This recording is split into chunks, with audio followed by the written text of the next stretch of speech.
안녕하세요. 이번 시간에는 최근에 아주 핫한 종목인 현대자동차에 대한 얘기를 한번 해보려고 합니다. 최근에 현대자동차 주가가 굉장히 뜨거운 모습을 보여주고 있습니다만 사실 현대자동차는 2018년 이후부터는 딱히 그렇게 매력적인 종목은 아니었어요.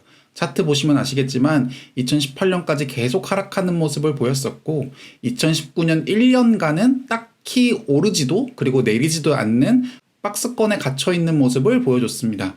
그리고 코로나가 터진 2020년 초반까지도 굉장히 급락하는 모습을 보여서 딱히 그렇게 투자자들에게 이목을 끌진 못했었는데 코로나 회복하는 지금 이 시점에 봐서는 저가 한 7만원 선에 대비해서 지금 16만 7천원까지 올라갔으니까 2배 가까운 상승을 보여주고 있고요.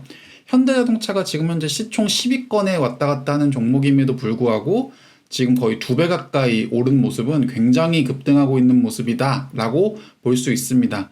그리고 지금 최근 한 달을 보시면 10만원 정도 선에서 있던 종목이 지금 16만 7천원까지 무려 한 60% 이상 급등한 모습을 확인할 수 있습니다. 이 기간 동안 매매 동향을 살펴보면요.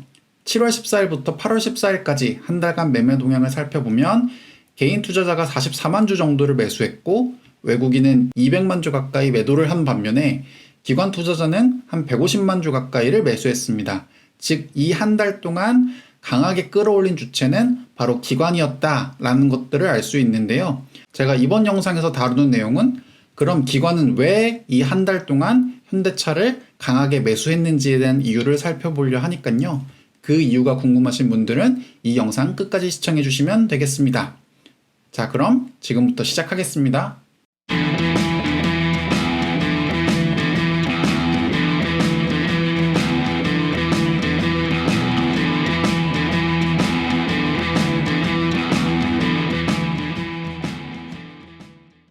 네, 현대자동차 기관이 매수하는 이유에 대해서 크게 세 가지를 말씀드리려고 합니다. 첫 번째는 현대자동차의 미래에 대한 말씀을 드릴 거고, 그 다음에 현재, 그리고 재무정보에 대한 내용을 말씀드리려고 하는데요. 조금 더 구체적으로 살펴보면 미래 관련된 내용은 전기차와 수소차 관련된 내용을 다룰 거고요. 현재 관련된 내용은 최근에 핫한 제네시스에 대한 얘기를 좀 드리려고 합니다. 그리고 재무정보에서는 현대자동차의 실적 전망과 애널리스트들이 생각하는 적정 주가를 알아보도록 하겠습니다. 자, 그럼 먼저 전기차와 수소차 관련된 내용부터 한번 알아보도록 할게요. 최근 한국 시장에서 가장 핫한 종목을 꼽으라라고 하면 저는 아무래도 전기차를 꼽을 것 같아요. 특히 대장주라고 볼 수 있는 LG화학의 주가 차트를 보면 최근 들어서 굉장히 급등하는 모습을 보여주고 있죠. 삼성 SDI 같은 경우에도 굉장히 급등하는 모습을 보여주고 있습니다. 전기차 배터리 관련 종목들이 다 비슷해요. 지난 1년간 좀 지지부진한 모습을 보여주다가 최근 들어서 급등하는 모습을 보여주고 있는 모습 확인할 수 있는데요. 흥미로운 기사가 하나 있습니다. 전기차주 투자 LG화학보다 현대차가 낫다라는 기사를 보면요. 최근에 LG화학과 삼성 SDI 올해 이미 저점 대비 54%씩 올랐는데 장기적 관점에서 보면 전기차 시대를 준비하고 싶다면 현대차에 투자하는 것이 더 나을 수 있다라는 의견이 제기되고 있어요. 장기적인 관점에서는 전기차 시대로 패러다임이 변화하면서 현대 기아차에 기회가 올 것이라고 보는 건데요. 그 이유는 경쟁사인 포드는 신용등급이 투기 등급으로 떨어질 만큼 실적이 되게 안 좋고 피아트 클라이서 같은 경우에도 현금 고갈로 삐걱대고 있고 다임러와 폭스바겐 1분기 영업이익은 전년 동기 69%, 81% 감소했다. 그러니까 현대자동차, 기아차의 경쟁사들이 현재 많이 삐걱대고 있다. 그렇기 때문에 전기차에서 현대차가 앞서갈 수 있다라는 내용인데요. 조금 더 살펴보면 같은 기사 내용을 보면 현대차는 지금 수소차에 가려져 있지만 현대기아차는 친환경차에 대한 투자 금액 중 80%를 무려 전기차에 쏟고 있는 것으로 알려집니다. 지난해 순수 전기차 판매량이 세계 6위라는 거, 테슬라, 르노, 닛산에 이어서 세 번째입니다. 내연기관차 점유율 순위와는 딴판인 것 확인할 수 있고, 관건은 누가 차세대 전기차 플랫폼의 패권을 가져가는가다. 이 부분을 좀 주목해 보셔야 될 것 같아요. 자, 현기차의 순수 전기차 판매량이 테슬라, 르노, 닛산에 이어서 세 번째다라고 하는데 그 자료를 한번 살펴보도록 할게요. 2020년 5월까지 메이커별 전기차 판매 동향을 한번 살펴보면요. 2020년 점유율을 살펴보시면 테슬라 같은 경우에 17.7%로 단연 이제 선두를 보이고 있는데 BMW가 7%, 그다음에 중국인 이제 BYD를 빼고 나면 자, 폭스바겐이 4.3%, 아우디가 3.4%에서 둘이 합치면 한 7% 되고요. 현기차도 둘이 합치면 7% 정도 되죠. 7점 몇 프로. 그다음에 르노랑 닛산 같은 회사니까 이거 두 개 합쳐도 7%가 됩니다. 자, 이 자료가 말하는 건 뭐냐면 현재 전기차 판매 순위가 테슬라가 독보적인 1위 17.7%를 빼면 2위 그룹이 BMW 7%죠. 그다음에 현기차 더하면 7% 언저리 되죠.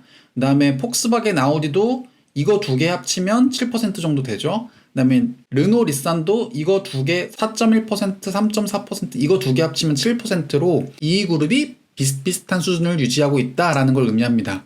즉 내연기관차 같은 경우는 현대차가 BMW나 폭스바겐 아우디를 넘어설 수 없지만 전기차 부분만큼은 현재 독보적인 테슬라를 빼면 현기차가 언제든지 글로벌 넘버 2로 올라갈 수도 있는 상황이다 라는 거를 의미합니다. 자, 그럼 점유율은 현재 그런 상황인데 품질은 어떨지를 한번 살펴보면요.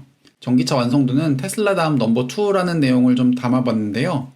지금 이 자료를 보시면 아시겠지만 2020년 5월 기준 현대기아차 글로벌 전기차 시장 점유율은 7.2%로 테슬라, 폭스바겐, 르노-닛산 그룹에 이은 4위인데 설계 완성도 및 효율성 측면에서는 테슬라 다음으로 경쟁력이 높다. 전 세계에서 전기차가 가장 보편화된 노르웨이 자동차 협회인 NAF의 전기차 주행 테스트에 따르면 공식 인증거리 대비 실주행거리와 겨울철 주행 시 항속거리 감소폭이 가장 적은 모델이 현대기아차의 코나 니로 전기차라는 것을 알 수 있습니다. 네, 실주행거리 상위 모델 비교를 해보면 현대기아차의 니로와 코나의 겨울철 실제 주행거리가 테슬라 모델과 거의 비슷한 수준을 유지하고 있다라는 것들을 알 수 있고요. 겨울철뿐만 아니라 실제 주행거리, 공식 인증거리 대비 실제 주행거리를 보더라도 물론 테슬라가 굉장히 좋은 퍼포먼스를 보여주고 있지만 현대차의 코나라든지 기아차의 니로 역시도 거의 비슷한 수준의 퍼포먼스를 보여주고 있다라는 것들을 이 자료를 통해서 우리가 확인할 수 있어요. 자, 그리고 아까 보셨던 것처럼 전용 플랫폼도 굉장히 중요한 부분이 될 텐데 현재 eGMP라고 해서 전기차 플랫폼을 출시를 했습니다. 현대자동차가 기존에는 내연차 플랫폼을 활용해서 전기차를 생산해 왔고 반면에 이번에 eGMP 같은 경우에는 애초부터 전기차를 위해서 만들어진 플랫폼이다 라는 건데요. 전기차 플랫폼이 왜 중요한가 하면 기존에는 내연기관 플랫폼을 활용해서 전기차를 만드는 거기 때문에 전기차를 대량으로 생산하기도 어려웠고 그렇기 때문에 규모의 경제가 활성화되지 않아서 전기차 단가가 많이 높을 수밖에 없었다는 것을 의미합니다. 근데 이제 이 GMP를 도입하게 되면 전기차를 한번 만들어보고 바로 그만두는 게 아니라 플랫폼이 한번 만들어지면 꾸준하게 전기차를 생산할 수밖에 없고 그렇게 되면 규모의 경제가 돌아가면서 전기차 생산 단가가 내려가게 되고 전기차 생산량이 많아질 수밖에 없는 수준으로 넘어갈 수밖에 없기 때문에 전기차 플랫폼이 도입되느냐 안 되냐는 향후에 전기차 판매 수량이 얼마큼 빨리 늘어나는가와 연관되기 때문에 향후 현대차의 전기차 판매량이 빠른 속도로 증가할 거다라는 것들을 의미할 수 있는 굉장히 중요한 요소가 될 수 있습니다. 정의선 부회장이 2025년까지 시장 점유율을 10% 이상 가져가겠다라고 정식적으로 밝혔었죠, 얼마 전에. 그래서 2025년까지 전기차를 100만 대 판매하고 시장 점유율도 10% 이상 끌어올려서 글로벌 리더가 되겠다라고 이제 선언을 했고요. 정의선 부회장의 움직임이 굉장히 흥미로운데 삼성 그리고 LG, SK 모두 다 만나면서 발빠르게 움직이는 모습을 보여주고 있습니다. 현대차 수석 부회장이 한국을 대표하는 배터리 3사 동맹 구축에 박차를 가하고 있다라고 하면서 이 세 분을 다 만나면서 비즈니스 제안이라든지 향후 좀 적극적으로 움직이겠다라고 하는 모습을 계속 보여주고 있습니다. 국내 3사가 전기차 배터리 시장에서 영향력이 세다 보니까 이 부분도 현대차가 조금 다른 전기차 업체에 비해서 조금 더 유리한 상황에 놓일 수 있지 않을까라고 긍정적인 기대를 가질 수 있게 하는 굉장히 중요한 이슈가 될 것 같고요. 메이커벨 전기차 출시 일정 같은 걸 보더라도 현대기아차는 2020년 하반기부터 내년, 내후년까지 꾸준하게 전기차 모델 생산을 계획하고 있다라는 것 알 수 있습니다. 그리고 최근에 핫한 종목인 수소차 관련된 니콜라 CEO가 현대차에 계속 이제 비즈니스 협업을 제안을 하고 있어요. 그래서 니콜라 창업자 CEO 트레버 밀턴이 현대차와 손잡고 싶다고 공개적으로 밝혔고, 이미 현대차에 2번이나 협력을 제안했지만 모두 거절당했다고 하면서도 꾸준하게 계속 러브콜을 보내고 있는 상황입니다. 이 내용을 현대차증권의 장문수 애널리스트의 표현에 따르면 트레버 밀턴이 국내 언론 인터뷰를 통해서 현대차의 협력 요청이 거절되었으나 여전히 협업 의사를 가지고 있다. 그리고 수소 연료 전지 관련 기술에 대해서 높게 평가를 하고 있다라고 이제 밝혔는데요. 이런 것들이 현재 현대차가 갖고 있는 수소 연료 전지 기술에 대한 재평가와 전기차뿐만 아니라 수소차에서도 꾸준한 강자가 될 수 있으며, 또한 새로운 사업 진출 가능성에 대한 환기가 됨에 따라 이 부분에서도 현대차의 향후 비전을 굉장히 긍정적으로 보게 하는 요소가 되고 있다라고 판단을 하고 있어요. 자, 이렇게 현대차는 전기차 부분에서도 그리고 수소차 부분에서도 현재 기대감을 충분히 가져가고 있다라고 볼 수 있고요. 이런 내용들이 기관 투자자들의 투자를 이끌어내고 있다라고 볼 수 있습니다. 자, 그럼 지금까지는 현대차의 미래, 전기차와 수소차 관련 내용을 알아봤고요. 그러면 지금 현재 관련된 내용 알아보도록 하겠습니다. 제네시스가 신형 G80을 출시하면서 출시 첫날에 22,000대의 계약을 이끌어내면서 대박을 예고하고 있다라는 내용인데요. 네, 출시 하루 만에 2만 대 넘게 계약됐고, 이는 지난해 판매 실적인 22,000대와 거의 맞먹는 수준이다 라고 합니다. G80뿐만 아니라 이제 GV80도 출시를 했는데 보름 만에 판매 목표 80%를 계약해서 제2의 펠리세이드 대란이 우려된다 라고 하는 내용입니다. 출시 후 보름 만에 연간 목표치의 80%가 이미 계약이 되면서 공급이 수요를 못 따라가고 있다 라고 하는 내용이고요. GV80과 G80의 대박이 나면서 제네시스 브랜드가 쉐보레와 쌍용을 추월하게 됩니다. 그래서 현대자동차의 프리미엄 브랜드 제네시스가 지난달 쉐보레와 쌍용차를 제치고 국내 완성차 판매 기준 4위에 올라섰다라고 하는 내용인데요. 제네시스가 내놓는 신차마다 대박 행진을 이어가면서 국내 고급차 시장을 확대하는 동시에 경쟁 수입차까지 견제하고 있다라고 합니다. 구체적인 데이터를 한번 살펴보면요. 제네시스 판매량 추이가 2015년 11월 이제 독립 브랜드 런칭한 이후에는 지난 한 3년간 꾸준한 모습을 보여줬었는데, 최근 2020년 들어서 굉장히 급등하는 모습을 보여주고 있어요. 해외 판매차와 비교하더라도 지금 이 회색 부분이 BMW, 아우디, 벤츠 합산 판매 대수고요. 파란색이 이제 제네시스 판매 대수인데 최근 동향을 살펴보면 거의 비슷하죠. 그러니까 BMW, 아우디, 벤츠를 합한 거와 제네시스 판매량이 최근 2020년 기준으로 봤을 때는 거의 동일하다. 그러니까 얼마큼 제네시스가 많이 팔렸는지 우리가 이 내용을 통해서 확인할 수 있고요. 고급차 시장 점유율 같은 경우에도 현대차가 이미 거의 고급차 비중의 40% 가까이를 차지를 하고 있습니다. 그래서 최근 들어서 점유율이 급등하고 있는 거, 제네시스의 성장과 함께 급등하고 있는 거 확인할 수 있습니다. 제네시스의 손익 추정을 해보면 삼성증권 기준으로 보게 되면 2019년에 제네시스 매출액이 한 3조 7천억 정도 됐다면 2020년에는 제네시스만 5조 1천억 정도, 2021년에는 8조 6천억 정도의 매출액을 기록할 거라고 전망을 하고 있습니다. 그러면 현대차의 제네시스만 현재 잘 나가고 있냐? 그런 건 아니고요. 현대차 전체 출고 판매를 보더라도 코로나 사태로 인해서 조금 감안됐었지만 지금 3부 2분기 이후부터는 출고량이 굉장히 빠르게 증가하고 있는 것들을 확인할 수 있고요.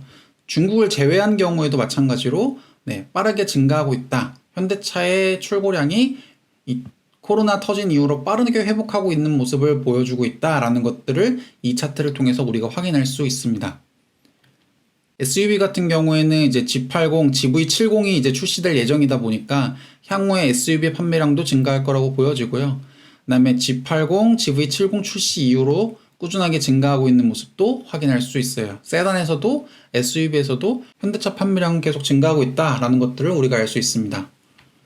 특히 최근에 현대차 전망을 좋게 하고 있는 이유는 고가 차량 판매량이 증가하고 또 옵션 채택 비율이 증가하면서 대당 판매 단가가 증가하고 있다는 점인데요. 그래서 국내 공장 기준으로 봐도 대당 판매량이 증가를 한 상황이고, 글로벌 기준으로 보더라도 대당 판매 단가가 증가하고 있다는 것들을 확인할 수 있어요. 그 결과 여태까지 말씀드린 내용을 다 종합해 본 바, 다른 글로벌 완성차 같은 경우에는 2분기 실적이 다 적자인데 유일하게 현대차와 기아차만 2020년 2분기 흑자인 기업으로 기록될 거라고 보고 있습니다. 포드, GM 같은 경우에는 지금 적자량이 어마어마한 상태고요. 다른 이제 벤더 역시도 2분기에 코로나 영향으로 인해서 안 좋을 거라고 전망되는 반면에 현대, 기아, 차만이 유일하게 2분기에 흑자를 기대하고 있는 회사다라고 볼 수 있습니다. 자, 종합해보면 전기차와 수소차와 관련된 미래 부분에서도 현대차는 현재 매력적인 종목이 될 수 있고, 미래 부분이 아니라 현재 판매량과 실적만 집중해서 보더라도 현대차는 충분히 매력적으로 투자할 만한 종목이다라는 것들을 확인할 수 있습니다. 그리고 그 두 가지를 바탕으로 최근에 기관 투자자가 강하게 매수했구나라는 것들을 우리가 알 수 있어요. 자, 그러면 이 두 가지를 바탕으로 실적 전망 그리고 애널리스트들의 적정 주가를 한번 알아보도록 할게요. 가장 최근에 나온 레포트인 삼성증권 레포트 기준으로 판단을 하면요, 2019년 매출액, 현대자동차 매출액은 105조 원 정도였는데 2020년은 코로나 영향으로 인해서 작년 대비는 조금 줄어들 거라고 보고 있습니다. 그래서 104조 원 정도를 보고 있고요. 2021년엔 112조 원 정도를 예상하고 있습니다. 영업이익을 보게 되면 2019년 3.6조 원, 2020년 3.7조 원, 2021년 5.7조 원의 영업이익을 예상하고 있습니다. 분기별로 보게 되면 1분기가 25조 원, 2분기가 약간 역성장한 22조 원 정도, 3분기부터 본격적으로 증가하기 시작해서 3분기가 26조 원, 4분기가 31조 원 정도의 매출액을 할 거라고 전망을 하고 있고요. 영업이익 같은 경우에는 1분기가 0.9조 원, 2분기가 0.6조 원인 반면에 3분기부터 본격적으로 늘어나서 3분기 영업이익 1조 원, 4분기 1.2조 원을 예상하고 있습니다. 그래서 최근에 애널리스트 적정 주가를 한번 살펴보면요, 유진에서 18만원, 현대차증권 16만원, 삼성증권 18만 5천원, 신한 19만 5천원, IBK 16만원, KTB투자증권 16만원, 한화에서 12만원, DB금융에서 17만원, 메리츠 16만 5천원, 신영증권 16만원, 이베스트가 16만 5천원, 키움증권 15만원으로 평균적으로 16만 4천원 정도 나오는데요. 현재 주가가 16만 7천원이다 보니까 지금 애널리스트들이 예상하는 평균 주가와 거의 비슷한 주가를 유지하고 있다라는 것들을 알 수 있습니다. 자, 지금까지 기관이 현대차를 매수하는 진짜 이유에 대해서 알아봤습니다. 정리해서 말씀드리면 결국 전기차, 수소차에서도 현대차가 굉장히 준비를 탄탄하게 잘하고 있다는 점, 그리고 현재 실적만 보더라도 제네시스 부분이 성장하면서 현대차의 향후 실적이 굉장히 안정적으로 잘 나올 거라는 것, 이 두 가지를 바탕으로 기관이 현대차를 강하게 매수하고 있다라고 우리가 알 수 있었습니다. 궁금한 내용 있으시면 댓글 남겨주시면 제가 확인해보고 답글 남겨드리도록 하겠고요. 지금까지 시청해주셔서 대단히 감사합니다.